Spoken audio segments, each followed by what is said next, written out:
Are there upsets anymore in the playoffs? Never Once heard in a of them. while. Yeah. Like the thing is, like, okay, like say Arizona gets in. I think if Arizona was to beat Colorado, I think that would be an upset, right? The hockey world would be on fire if Arizona beat Colorado. It's NHL trade deadline day, and who better to help us take a look at movement or lack thereof than NHL Network's insider Elliotte Friedman. We'll talk moves, non-moves, and the overall look of the Wild. Plus, what's the best pregame bar on West 7th? We'll talk about that too. Stay tuned to find out. All of that and more presented by SotaStick, brought to you by BettorEdge and State Farm Insurance agent Tony Hoaglund at ChamplinInsurance.com. This is episode 68. Gear up with the hottest merch in the state, courtesy of SotaStick.com. Snag a throwback Tony Oliva hitting school tee to celebrate baseball season, or keep the hockey vibes year-round with a plethora of on-ice merch. Be sure you're staying tuned to our social channels for a chance at a $50 SotaStick gift card giveaway. Bardown Beauties at checkout will always get you that free shipping. Happy shopping.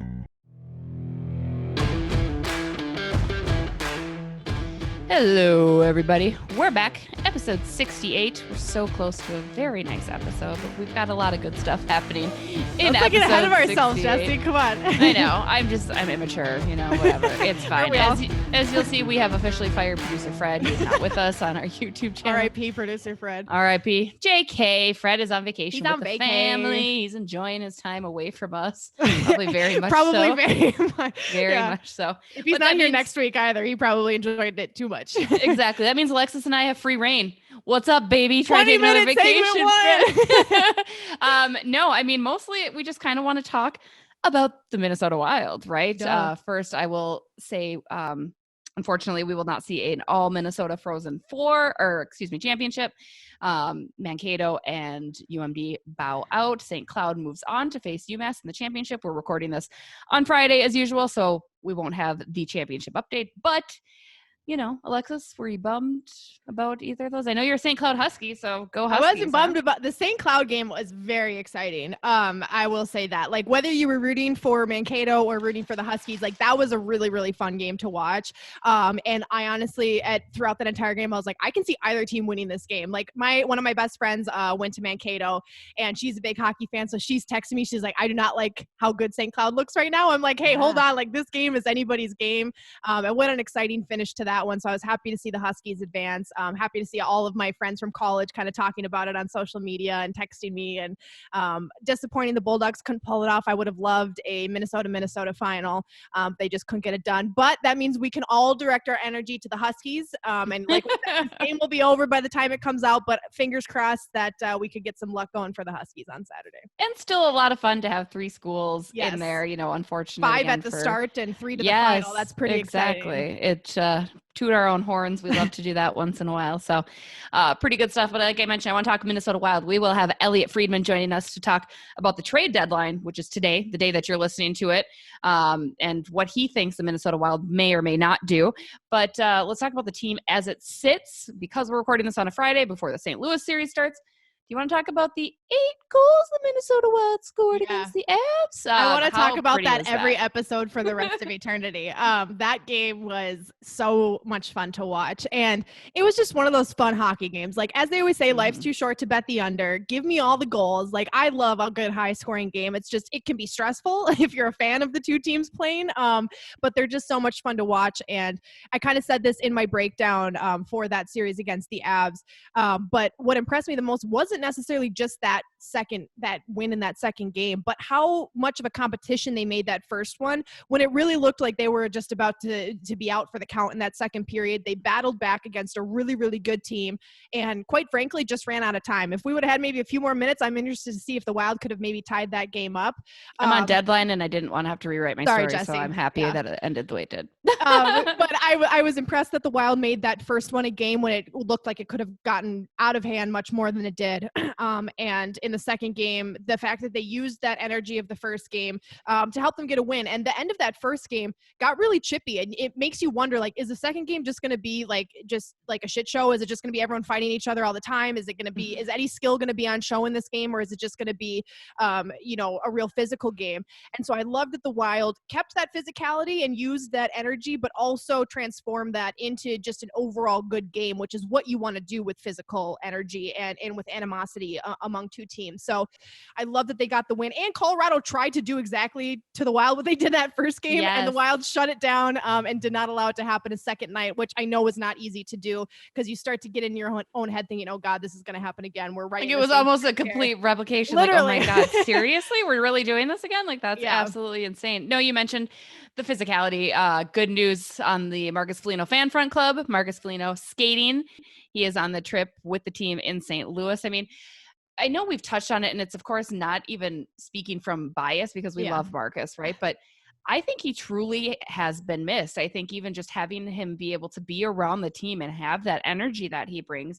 I mean, I think he really, if the team continues to play the way that they did in that second game against Colorado, and then you toss Marcus Foligno back in the lineup, I think that they're the only ones that can hold themselves back. I mean, I think that's truly that missing piece that the Wild need to make a really strong push toward the end here.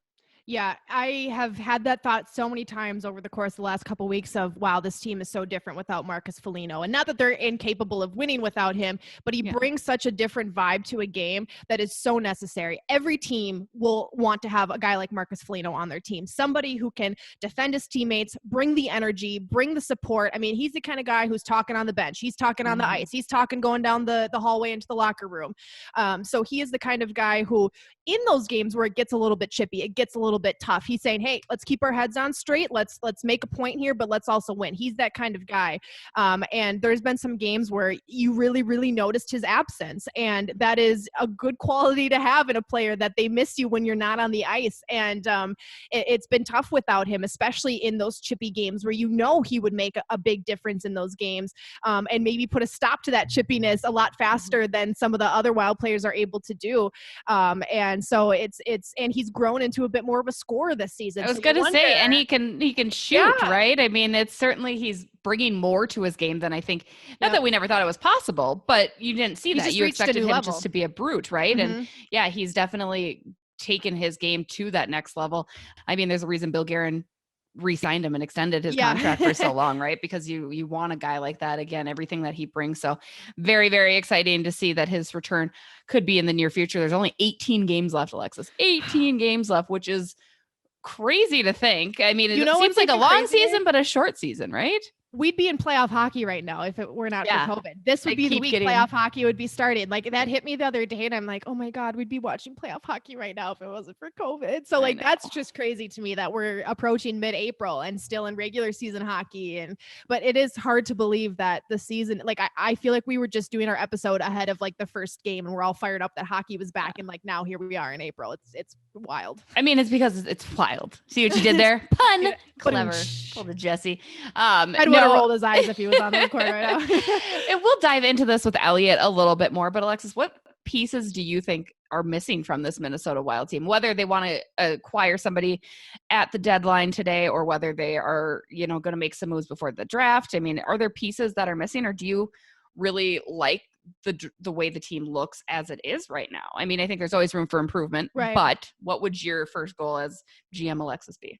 I'm very comfortable with this Minnesota Wild team right now. And I've been saying this for a while, and I still stand by it, that I think this team has earned its right to prove themselves the remainder of the season and through the playoffs. They have worked hard to exceed expectations and to consistently exceed those expectations, that I think it would be a disservice to them to take some of those pieces away and introduce new ones at this point in the season. I think if the Wild would have been a team that people expected, a bubble team, or maybe just outside of the playoffs, I think then I would say, okay, let's maybe make some moves here, because they aren't better than what we thought they were going to be. And so let's just do something. Let's try to be a better team. But they've earned that right, I think, with the players that they have, to keep moving forward. And there's no really big glaring injuries. I mean, they've had little injuries here and there, and some lingering COVID stuff that have kept players off the roster for bits of time, but they're all either almost 100% healthy team right now. They're playing really well, and I think they've earned that right to have this team stay in place. Now, if there's something little that you could do that's not going to cost you much, or not going to detract from what this overall roster is in its essence right now, I don't see why not. If you think that it's going to benefit the Wild, but the pieces that they really need is a top line center, and they're going to have to give up a lot for that. And I'm not, at this point in the season, I don't think that's a smart move to make. So I say you just sit still, you be quiet, and you see what this team can give you throughout the remainder of this season. Yeah, I mean, I would tend to agree. I think Bill probably agrees. I know he was on with Darren Dreger and had mentioned, I'm not selling the farm. I'm going to keep it as is. I mean, I think Bill has always been very good at watching and being patient and seeing what the team can give him. And they've continued to get better. I mean, there's been those slumps, which everybody has, right? And you're right, center is still the glaring hole. I mean, you look at faceoffs against Colorado in that first game, and it was god awful. And even before that, it was just, faceoffs are when your fourth line center is your best centerman, you are having issues up the middle. I love that Luke Johnson is making a statement, but he should not be your leading faceoff winner. So. Exactly. No, I mean, so obviously that needs to be addressed, but you also got to remember Marco Rossi is hopeful to return the start of next season, hopefully to be ready for training camp. It sounds like Darren Dreger, I know I just mentioned him. He said that Rossi has been doing some light skating, light workout in Austria. He's been having some issues post-COVID and is working to get his way back, but all signs are pointing toward him. So, I mean, that could be a huge relief. I mean, maybe Marco Rossi is the centerman that he's hoped to be, just like Kaprizov has been the player that we've hoped him to be. You've got Matt Boldy. I know Bill Garan did say that he will be coming in as a wing, but he has the ability to play center. So if he needs to slot him over, similar to Ryan Hartman, who has slid and found almost arguably a better role as a centerman than he did as a wing, I think he's been doing really, really great in that aspect. So, I mean, I think you're absolutely right. There's no reason to run out and sell off all these pieces when you have everything that is looking good. Obviously, you want to change things up if you need to, because again, I think you're still in some of these losses that you're seeing the Minnesota Wild take, you're still notably seeing that you're a couple players away from being true contenders. But I don't expect him to be too busy today. Yeah, and I think that some of the pieces that were talked about kind of at the beginning of the season of like, okay, here's some changes that we need to make, or we need these players to grow into their game, or else those players have stepped up to the challenge. Greenway has done what's asked of him. Eriksson Ek has done what's asked of him. The goaltenders are on a good tandem right now. They're playing well. So a lot of those pieces that you were like, hey, we might need to do something with this position. I think those players are proving that, okay, no, I can do this. You don't need to move me. You don't need to bring someone else in. I can do this. And so that's part of the reason that I just feel like, hey, the Wild don't need to change much, and they deserve to let this team ride it out and see what they're made of. And then depending on what happens at the end of the regular season and come postseason, then you reassess and say, okay, if we made it past the first round but couldn't win in the second, or we made it to the final but couldn't win the Stanley Cup, what was the reason why not? What were the pieces that were missing? And then I think you reassess. And so I always like to say, when it comes to trades, never say never. But at the same time, I do think that there's no need to rush into anything, to force anything. And Bill Garan always says he's always taking calls, he's always listening, he's always doing this and doing that. And I think that's the truth. But I don't think he needs to force into anything at this point in time, because the Wild have earned their right as their current roster to see what they're able to do. Yeah, I think you're absolutely right, Alexis. I mean, I'd be shocked to see if anything happens. Again, if it's the right move and Bill feels comfortable with it, go for it. But let's dive more into that with our guest, Elliotte Friedman. We're going to take a quick break. We'll be right back. Want to rep some Bardown Beauties merch? We've got you covered, literally. Whether you want to show that you're an official Butte or that you do not, in fact, support Chirping Duluth, we've got it all. So make sure you check out Bardown Beauties on Teespring. Joining us now, the man who knows more than Michael Russo and full proof that a beer can completely alter your appearance, NHL Network insider and Sportsnet reporter, Mr. Elliotte Friedman. Elliotte, how are you? I'm good, Jesse. Alexis, how are you guys?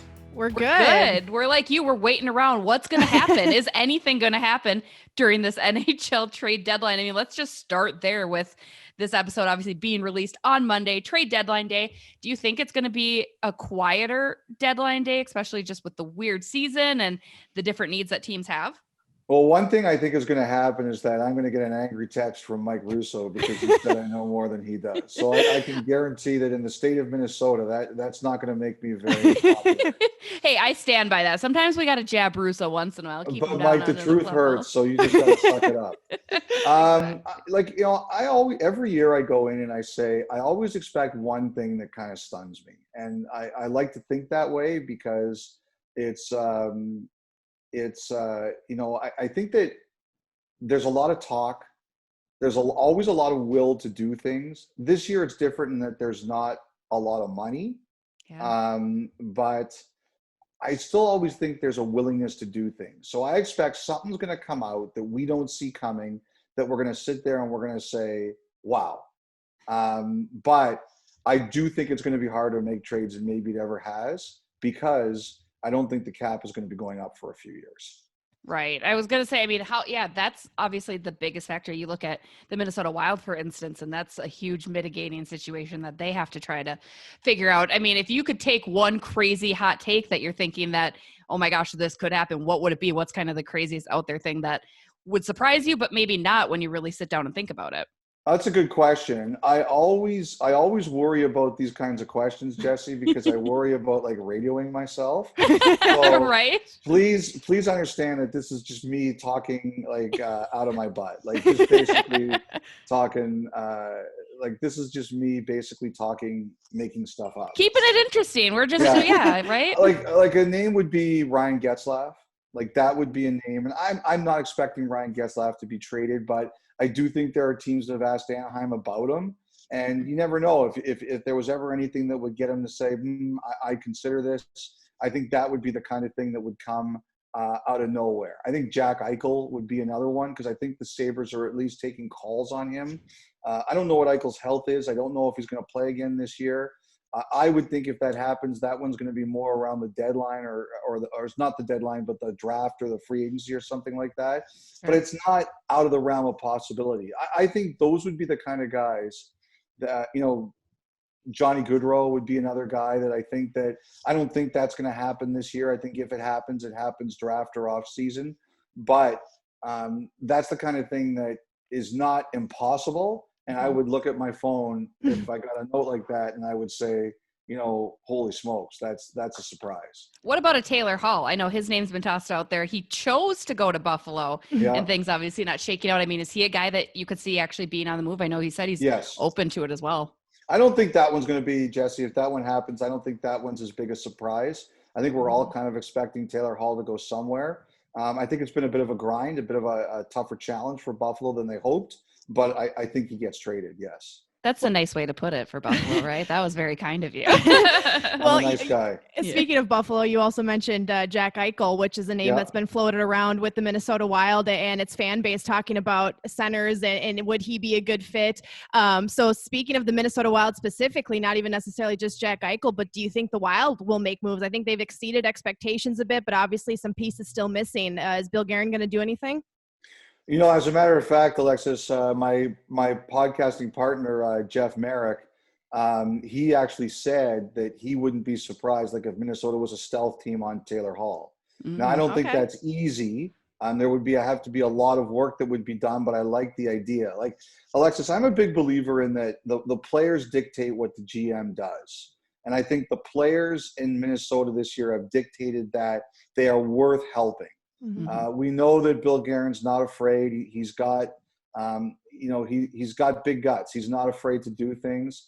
I do think that he will look around, but I also think that Guerin's, you've already got an expansion draft issue with Dunbar. You've already got, you got to sign Eriksson Ek, and you got to sign this pretty good player who's wearing number 97, who's set the franchise in the league on its ear this year.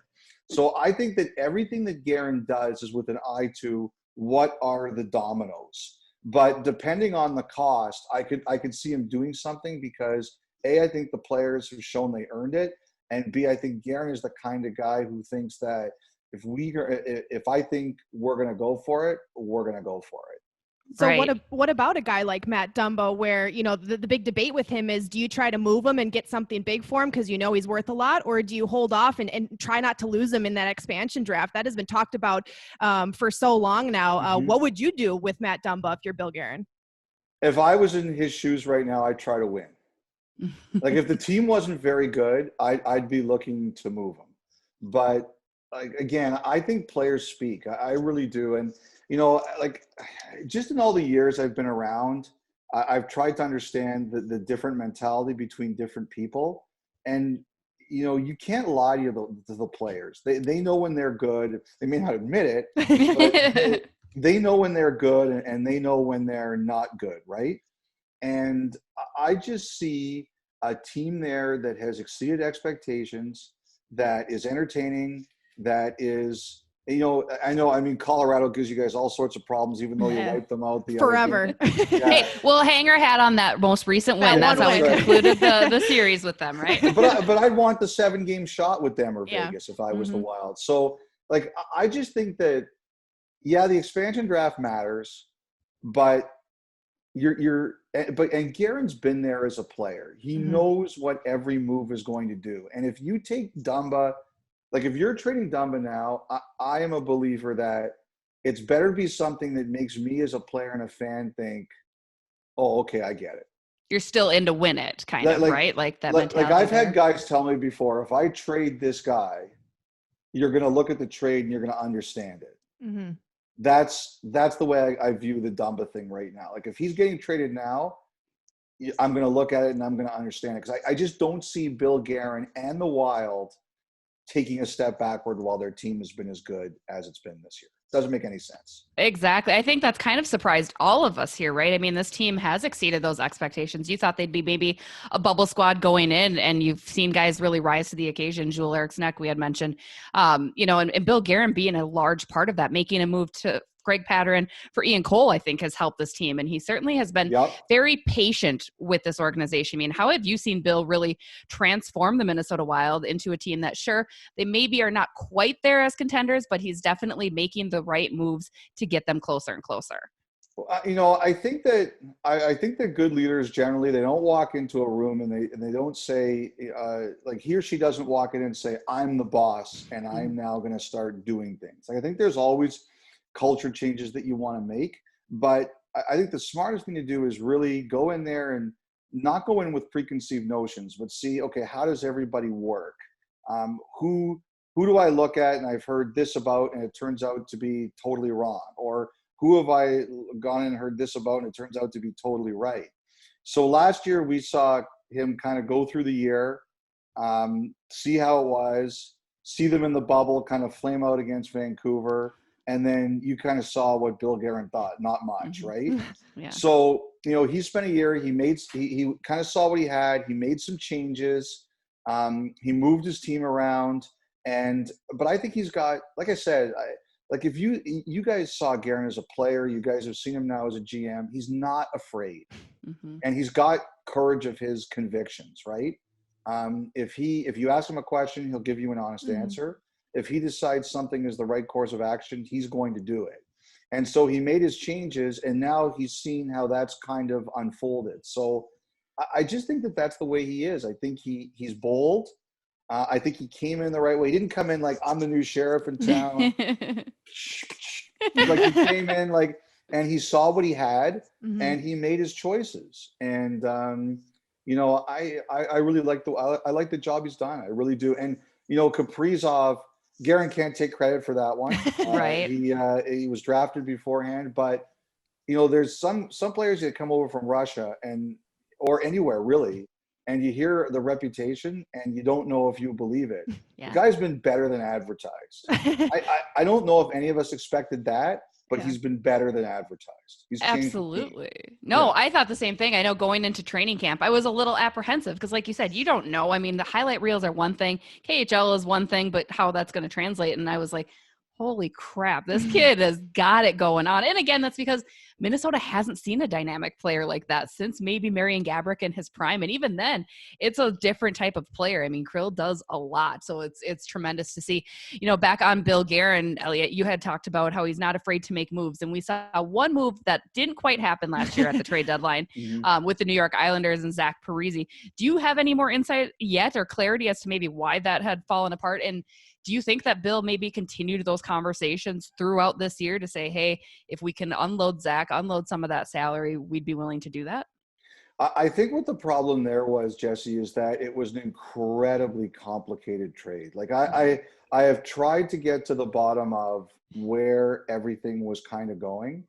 And I just heard it was, and you can imagine with the salaries involved, let me just turn that off. That's someone who's not important. I appreciate that. You know, I think that one of the things that kind of happened was you look at the salaries involved with Parise and Ladd, like they're really complicated contracts. And I just heard it was a lot of work and it was very intricate.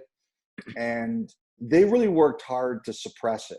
Yeah. One, because it was sensitive, and two, it was Lou Lamoriello, right? Yeah. And like a couple days in advance, I don't think I was the only reporter who had some word on it, but everybody was really sensitive because it was Lamoriello, and also because they didn't know if they'd be able to do it. Mm-hmm. And it fell apart because it was so complicated. I just don't know if either one of those teams, now with the pandemic, I think it makes it even harder. And number two, I don't know if it violated the Lou rule of it got out, so I'm never doing it. I mean, that was kind of my hunch, right? Yeah. Like, Lou was like, nope, squash it. We're done. You let it leak. We're done with this. I would just say this, that I know how much he thinks of Parise, and if there's ever a situation where Lamoriello might say, okay, I still might consider doing it, then, maybe, this year the Andy Green re-sign got out a long time before it happened. He still signed it. So there are exceptions to the rules.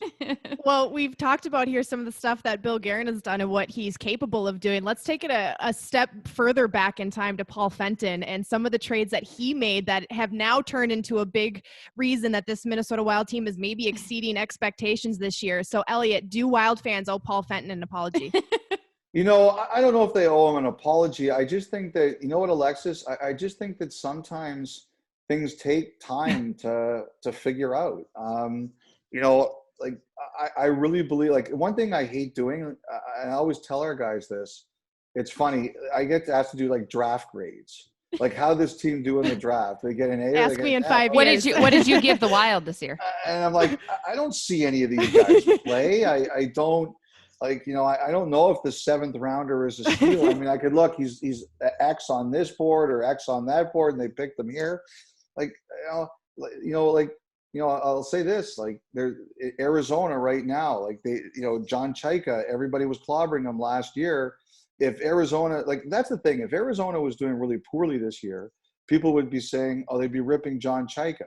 Now, does this mean that because they've exceeded expectations and they're in the race, surprisingly, that maybe he did a better job than people thought? Like, that's the kind of way I look at it. Now, Paul Fenton, he made mistakes. There's no question about that. But I always say that sometimes you don't know, especially if a guy's gone after, what was it, 1 year? Yep. Yeah. You really don't know for another couple of years. Like, we won't know how good he was or wasn't. But you know what? I think one thing we did know is you got to treat people better. Yeah. Yes, I think that was probably the biggest hang up. Victor Rask, though, I'm like, wow, maybe there was something. Who would have thunk, Mr. Fenton? You had mentioned, obviously, Bill Garan can't take credit for the Kirill Kaprizov. That is all Chuck Fletcher's hands on that for that 5th round find. I mean, it's his Calder Cup to lose, right? I mean, it's his Calder to lose, right? There's no way that anybody else can sneak in there. Do you think, Jesse, for 1 second, I'm coming on a Minnesota podcast and saying that no? No, I mean, they will just burn they will city. come burn. Yes. When the borders open, they will burn my house down. No, like, if I'm voting right now, he's my guy, and I have a vote, and he's my guy. And I think it would take a lot. Like, one of the things I'm really careful about is recency bias, because I have suffered from that.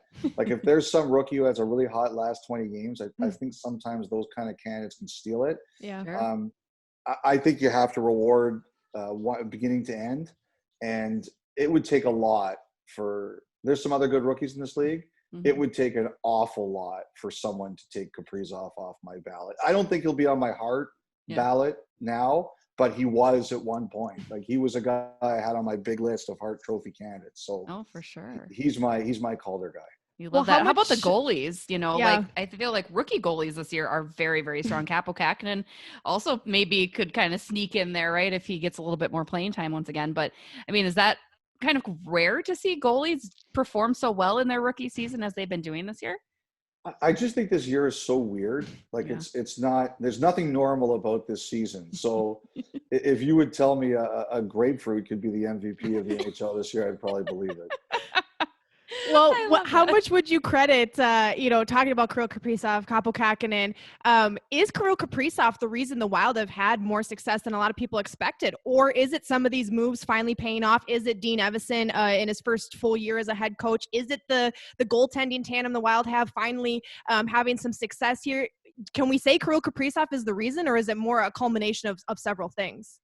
Well, I think the toughest thing in hockey, Alexis, is that even guys like Kaprizov, what do they play, like 22 minutes? Yeah. More than half the game is played without him out there. But I think the one thing that he has absolutely done is he has breathed new life into the franchise. Like I see, Jesse, behind your head there, you have the dollar bill, right? Like I think that's huge. I think hockey needs more of that. And I think that he has breathed new life into the Wild. I remember a story, you guys are younger than me, but when Tony Kukoc came over from Croatia to the Chicago Bulls in the mid-90s, like Scottie Pippen and Michael Jordan, they didn't like him because they kept on hearing, oh, who's this big guy from Croatia? Well, we're here and we've won championships, right? I just watched that Last Dance episode last night, actually, which is hilarious. I was like rewatching it. I'm like, I know exactly what he's talking about. Yeah. So I guarantee you that there were guys on the Wild who were sitting there saying, oh, we got to hear about this guy who's going to save us. And I guarantee you they were skeptical. And now they've seen that he's the real deal. And so that's number one. And number two, and I do think this is important, you can have jealousy there. And it doesn't look like there's any jealousy there. Like those guys seem to really like him and he seems to really like them. And it has changed your groove. Like I think a lot of people deserve credit. I think the coach deserves credit. I think the GM deserves credit because they're getting blamed if it goes bad.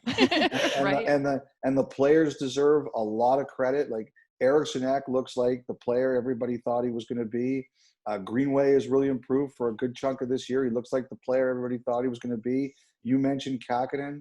I just think that it never happens because of one person, but there's no doubt in my mind that he has breathed new life into your franchise. And when you have a guy who's kind of like a mystery and everybody says, oh, we're going to be so much better, and he comes over and he actually is better, and you actually like the person, that does a lot. Especially here in Minnesota, we're so used to being disappointed that when something actually works how we thought, we're like, wait a second, that doesn't happen too often. And I think, Kirill sounds like you guys are from Toronto. Yeah, basically. If there's anything we could say about Kirill Kaprizov for a fact, it's that, I think the Wild have been told so many times that they're a boring team to watch, right? They're always a grinding team and they don't always have those explosive, fun players. And Kirill Kaprizov, if anything, has made them a fun team to watch because he's always doing something new every night. And Wild fans are not used to seeing that.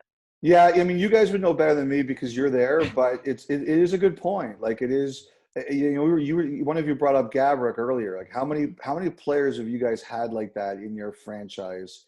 Just these two that we've talked about. Yeah, now Kaprizov. Yeah.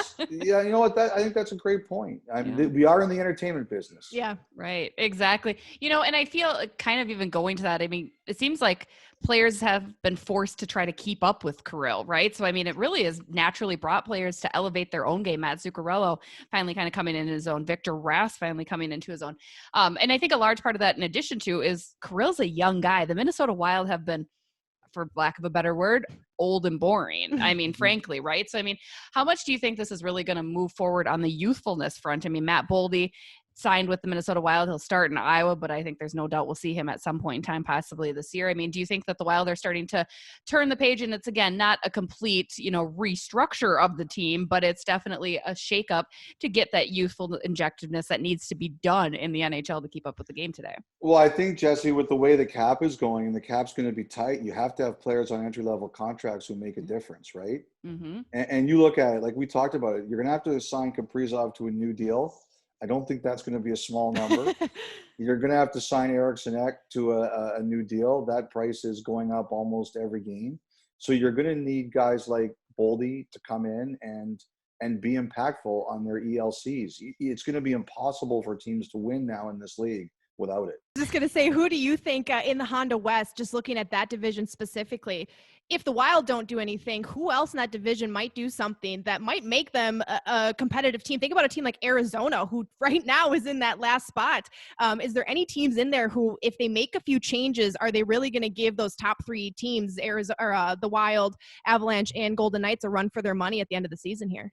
And to tack on that quick, too, are rental players less desirable this year, maybe, just with how shortened the season is? Or is it something that you still might see some rental guys make use of a team? I still think the rental guys will be useful, but I think they'll be squeezed on the prices for them. I think that's going to be I think actually rentals in some cases, Jesse, could be more attractive simply because teams won't want to add money. It's really tough to move money for next season right now. I don't like the thing about Alexis, like Arizona. I don't know if they really want to add. I think they're probably going to stay still. I don't know if any of the teams below you in the standings are really going to add.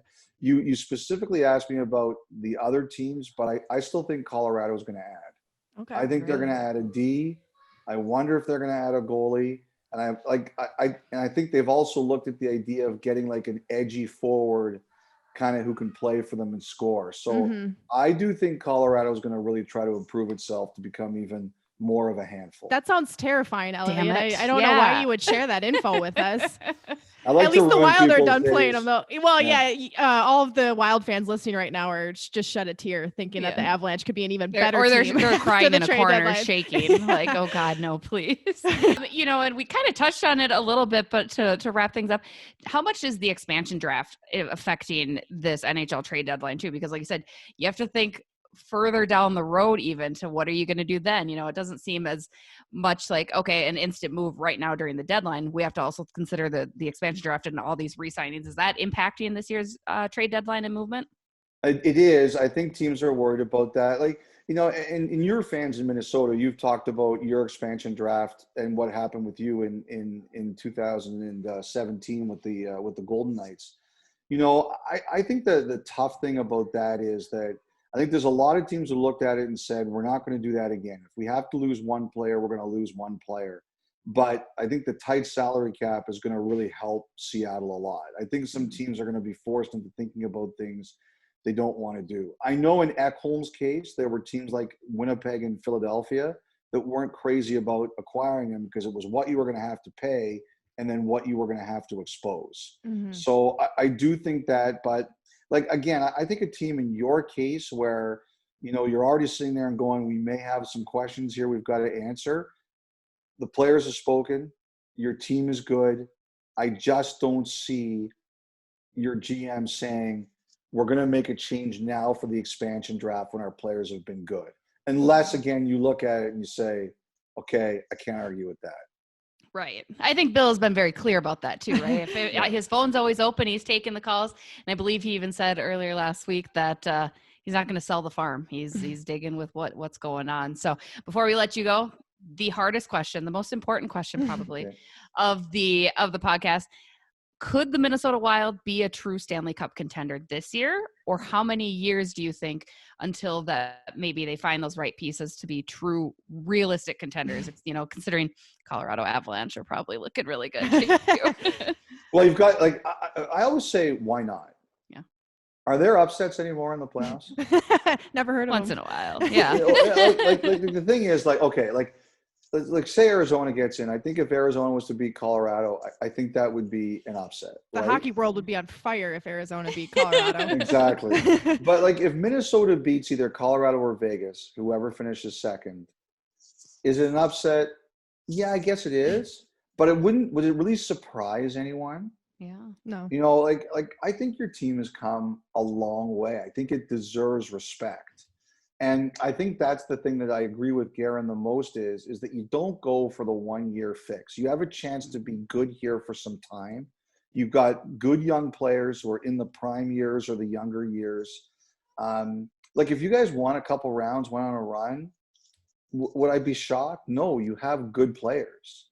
But I will say it's a tough ride. But I don't think you guys beating Vegas or Colorado is a monumental upset. I don't. That's very kind. I just wanted to get out of the first round. I don't think that's happened in quite some time. So that's what we're looking forward to.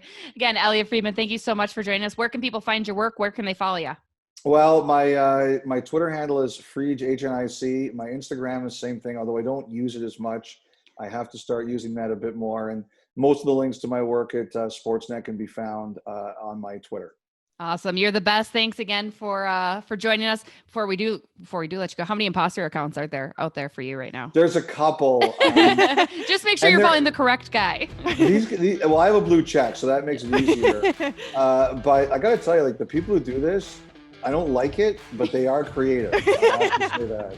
I grudgingly tip my hat. Yeah, I love it. So be sure you're following him for all of your updates, because I'll say it again, he knows more than Russo sometimes. So we love to hear it. We're going to take a quick break. We'll be right back. Hey guys, this is producer Fred. I just wanted to ask everyone to go out there and spread the word about Bardown Beauties. Leave us a like, share, thumbs up, review, you name it, we want to hear from you.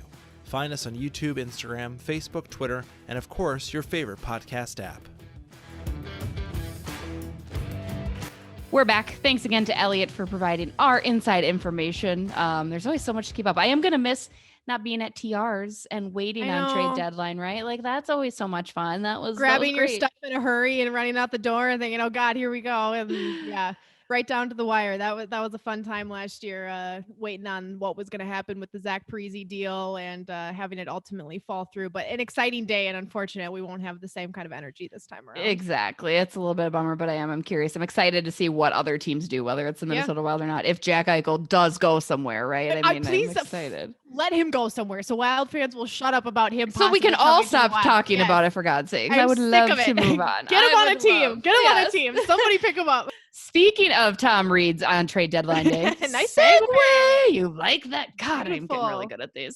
Are up for debate this week, Alexis. You went with some of your favorite West 7th bars. Why don't you tell us a little bit about each one and what your go-to pregame West 7th bar is for Minnesota Wild? Well, the three I picked were Patrick McGovern's, I picked Tom Reed's, and then I picked Truck Park, which are all great bars in general, whether it's for a pregame Wild game or not. But they're all fun places to be. All have a little bit of a different energy to them. And my go-to has got to be Tom Reed's. I mean, how can anybody pick against Tom Reed's? Like, no shade to any of those other bars and restaurants on West 7th, but like, it's literally a hockey bar. How can you go anywhere but a hockey bar for free game hockey? Like, that one's great. I also the one thing I do love about Truck Park is how they can open up the side of the building for the bar there. That's always a fun vibe, is seeing people out there, whether it's game day or not. But it's, and the different like options that they have for food is kind of nice too, like a good mix up. And they have a Stanley Cup like beer cup. Yep. Have you gotten that? Yeah. I have not, but I do know what you're talking about. Yeah. I've got two. It's good. Cause I go where the beer is, and that's what my biggest thing is. So I agree though. Tom Reed's 2-for-1s, baby. 2-for-1s. Come on. 2-for-1s. Come on. And yeah, I mean, it's just the right hockey vibe, hockey atmosphere. We love TRs. This is not sponsored, by the way. If Tom wants to come in and sponsor us, that'd be great. And Patrick McGovern's is a lot of fun too. I mean, you always find your way there, right? It's been nice to see those establishments get a little bit more in there as the fans start coming back to the X. But let us know what your favorite is. I know somebody had said Joseph's, which hilariously Mike and I used to live in those apartments that are right by Joseph's. Yep. So it was like and this was pre-kids, so we were really fun. And so we would stumble. We made friends with all the bartenders, great working staff there. And they have a free bus that takes you to the X too. So it's a little bit of a cool spot. An underrated one is Eagle Street. That one's right on the corner across from the X, which I've actually never been there, but I know a lot of people love going there before and after Wild games. And then I know when I was a kid, a place we always went for a child's version of pregame was to get pizza at Cassetta's. It was always the go-to move.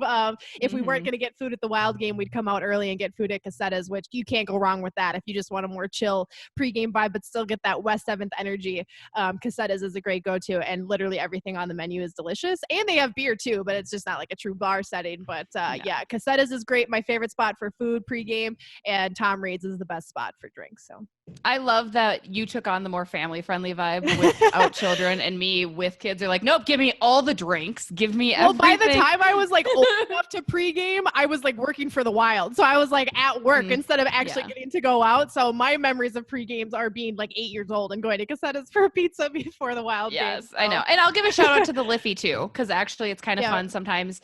Again, pre-COVID, post-game, all of us writers, because we're all together all the time late. Why not? Yeah. We usually go grab a drink at the Liffey pretty late at night sometimes if we're all feeling an itch to do so. But Liffey's also good, so you can't go wrong. Let us know what your favorite West 7th bar is, and we'll give them some love. Do a little shout out or whatever. Again, open to sponsors, open Yes. to bars and Whoever restaurants. wants to sponsor us first, Yes. you'll be our new favorite pregame spot. Our new favorite pregame spot. We'll host something there. We can do a will host. sell out. We'll sell out. Yes. Just tell us who you want. Let us know. That's going to do it for this week's episode. Again, big shout out to our presenting sponsor, SotaStick. A big thank you to BettorEdge. Don't forget you can use code Beauties to win a free $10 on the BettorEdge app, betting app, a very legal betting app. And then shout out to Tony Hoaglund Insurance as well, another brought to you sponsor, all courtesy of Talk North, who is hosting our very lovely podcast. So thank you to Elliotte. Thank you to you, Alexis. Fred, thank you for Shout out to Fred for giving us vacation. the reins, trusting us to do a whole show by ourselves. We'll see. He's going to be listening to this on Monday and be like, God damn it, you guys. Like, Last time he whatever. leaves, he's not leaving us alone again. Yeah, be sure you like, subscribe, rate, follow us on social media. We've always got some fun stuff up our sleeves, so be sure to check that out. And thank you. Have a wonderful week. Talk to you later.